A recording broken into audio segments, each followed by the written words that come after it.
Hello mga ka-low-carb, ito po ang nanalo sa ating 71 to 80 kilograms category challenge, and another third place goes to Abigail Tan, starting weight of 78.15 kilograms and a final weight of 68.15 kilograms. Tingnan naman si ate. Ayan, with an average of 12.8% and a total loss of 10 kilos. Ayan, lumit talaga yung tiyan.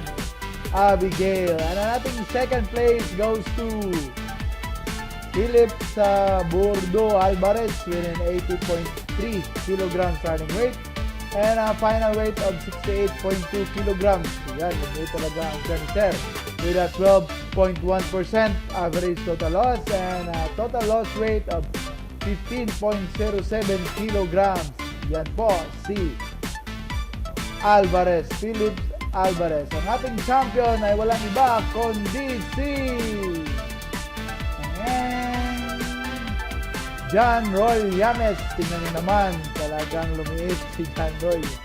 Ayan, starting weight of 74.6 kilograms and a final weight of 60.7 with that average of 18.63% and a total loss weight of 13.9 kilograms. Yan, hindi talaga yung bewang ni Sir at saka mukha. Congratulations sa lahat ng ating nanalo and keep on low carb diet guys. Thank you.